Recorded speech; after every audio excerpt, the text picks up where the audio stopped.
In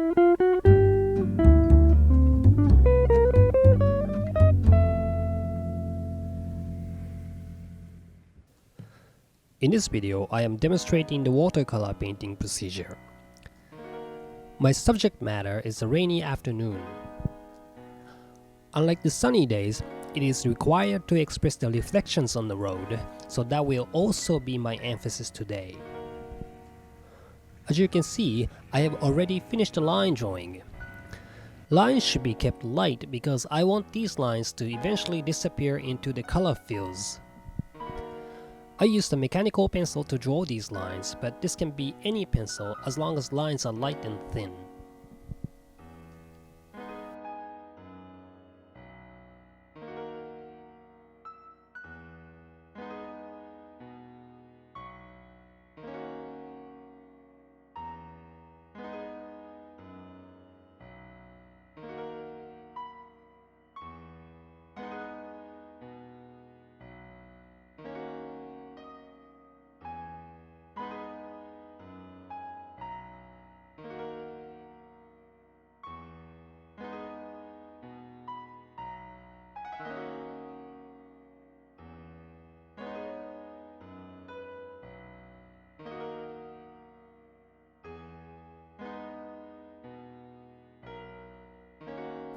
Here are some very important things to know about the watercolor paintings. 1. Watercolors are transparent. This means the mistakes that you make cannot be covered with a new layer of paint. If you are doing a mixed media painting, say gouache over watercolors, sure, you can fix a lot of things with the opaque paint, but the traditional style of watercolors are all about transparent layering. Plan your work ahead and be careful and spontaneous at the same time.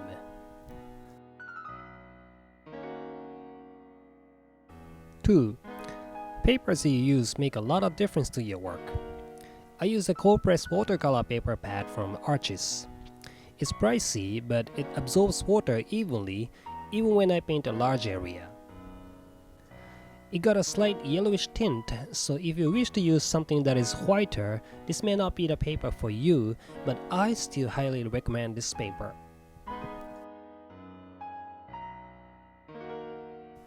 3. Dry time also is a key for successful watercolor painting.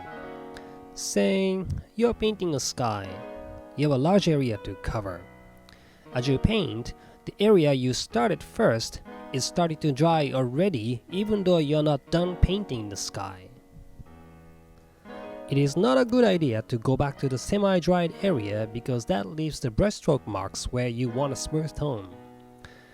When you paint a large area, let's always watch where you just painted and proceed painting with the same pace you started at. With all that being said, I am now in the process of filling in all the base tones. A rainy day painting usually is in cool colors, so I'm going to keep my color harmony mostly in blues and greens.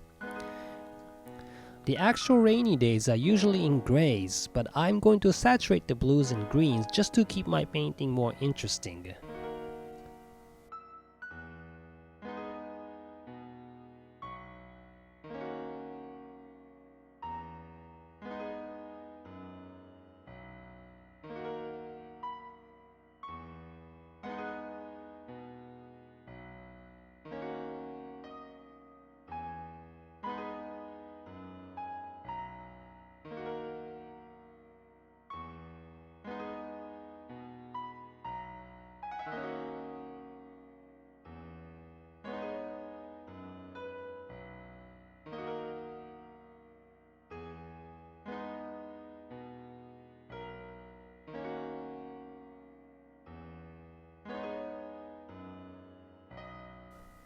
As mentioned in the beginning, watercolors are transparent.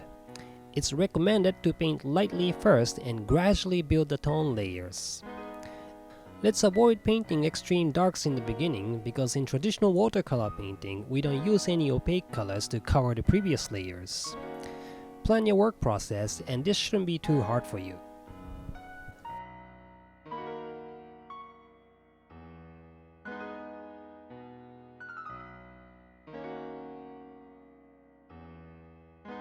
There's a rule you must be aware of when you do the landscape paintings. Foreground elements are in strong contrast while the background elements are in low contrast.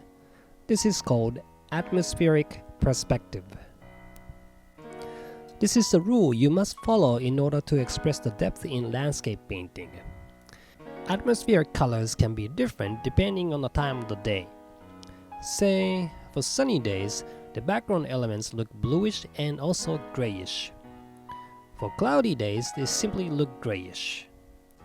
For the sunset scenes, you would be using more warm colors for the background. Colors of the atmosphere has a direct impact to the colors you use, so let's be attentive to that.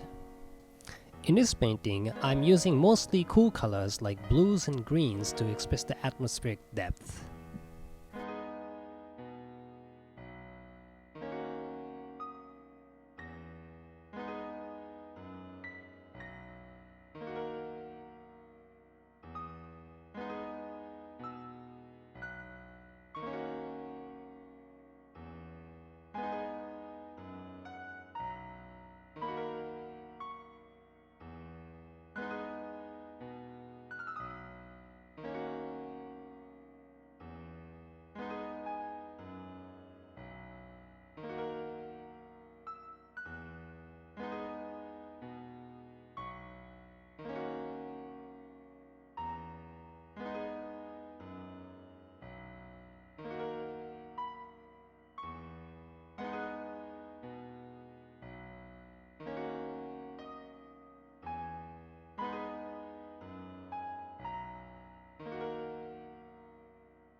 As you can see, I have placed a lot of kids in the painting. They weren't there when I was there at the location. I decided to include some kids in this painting because by doing so, I can brighten up the painting with warm colors. Without them, it looks mostly bluish, and which is fine if that's what I'm going for. I, however, wanted to express the feel of bright colors on top of blue atmosphere, so I ended up adding some kids in the painting. This in fact is a very important concept for the creative works. Simple landscape paintings that are true to the actual place is very good, of course, but the artist's job is to create something original by expressing one's identity, style, and thoughts that distinguish him or herself. In that sense, there's nothing wrong with a change of landscape shape or adding figures in a scene.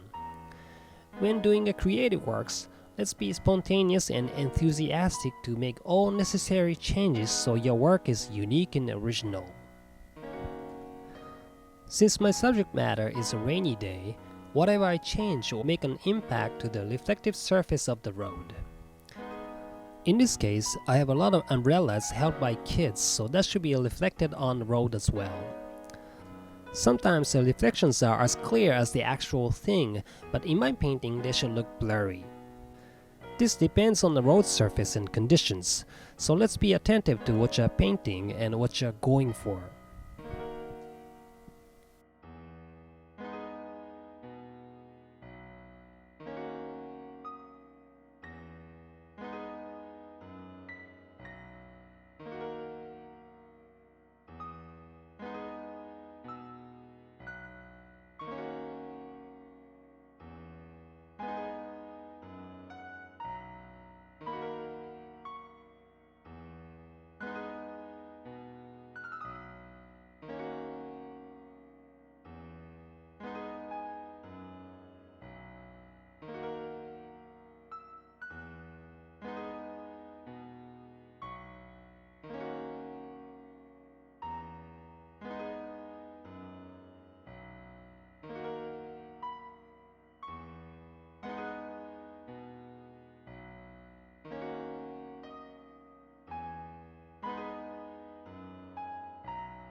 Looks like I'm getting pretty close to be finishing my work.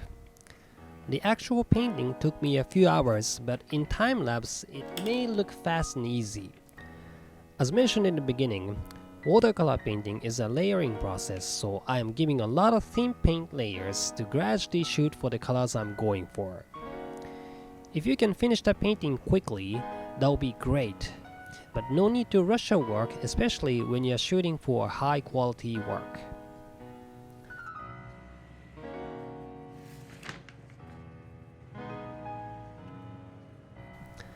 Well, I hope this video was somewhat beneficial for you. Let's be patient and continue to practice. Practice